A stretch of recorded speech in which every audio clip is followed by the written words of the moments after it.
Hey guys, so I'm going to be doing little small segments of different things that got to do with just different things that busy moms go through in general, just our everyday busy moms things like paying the bills, paying getting your credit on track to buy a house, car, whatever you're trying to get.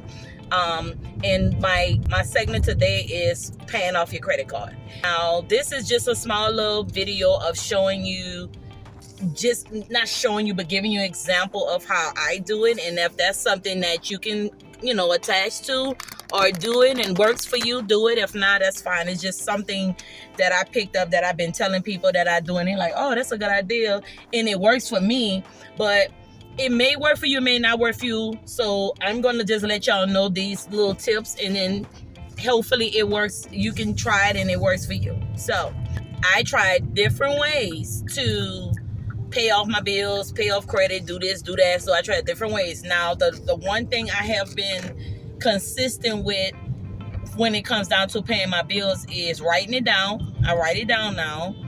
I've been writing it down, but the difference is now I write it down, and we're got to the point where we're making a little more money now. So we get paid every week. So we got other income that comes throughout the month, but we get paid literally from our jobs every week. So every week, based on how much the checks are, I started saying, okay, I'm going to pay down all the credit cards. After we brought, I did this before we brought the house, but I'm doing it again because it worked the first time. But in general, I write it down each week. So each Friday, I have a list of, I put the date for each Friday for a whole 4 weeks, and that's in 4. So one week I'll have each week I'll have all the bills that I have to pay for the week. So regardless of what you're doing with your debt or your credit cards, make sure you're also including your bills that's due those days. So always put your due date bills in those days also. So put your water bill, your light bill, your mortgage, or whatever, put that in there too. But if you have the budget to cover extra for that week, try to pay as much as you can that week. Start with the smallest bill, and you pay every week. Like Capital One, 50 here, 50 this week, 4 weeks, 50, 50, 50, 50, 50. They might say pay 35 a month. You just paid 200 for the month.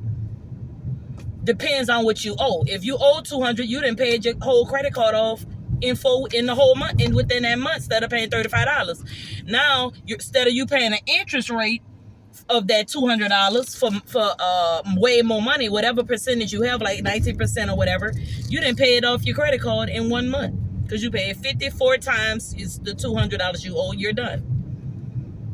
It's simple as that. You can do that again with your next month with your other bill, or if you have enough in your income to cover 2 credit cards, your 2 smallest credit cards, you can add 2 bills. That's what I've been doing. I'll do like my Capital One and my credit one, or one of those. I paid off so far. I just started back doing this. I paid off 2. I'm almost finished my 3rd one. Paid off. When I finish, I'm closing down the smallest accounts. That's what I'm gonna do. But that's after I have something I'm trying to get. Like I already got my home. I already paid for my home, so that's done. So now next I'm trying to get 2 new cars. So I'm working on my credit, not working on my credit, but I'm gonna have to pay off all my bills to clear up space to get my other 2 cars. So we'll have a brand new house, and then we'll have the 2 cars. That way those 2 cars we can 5 to 10 years max with a brand new car. That way you're not worrying about fixing no car, and you got insurance within that new car, because nowadays the new cars come with where you can add an extra a plan. With when you buy a new car, you can add an extra plan, and all you paying is every time you get if you have a major repair, you can only have to pay like $100 for the whole repair, and then the insurance cover the rest. So I'm trying to lean into doing that, because that's what I'm doing with this car. This car is a 20. I brought the house We brought the house, and then we brought this car. This car's a 2022, but we've been put a lot of miles on this car. Now they're asking for me to trade out this car to upgrade. So I'm like, okay, let me get my bills down so that I can pay off a lot of stuff. That way, when I go into trading this car, I can get this car, and I can see about getting a second car. So we have 2 brand new cars. Well, we don't have to worry about no major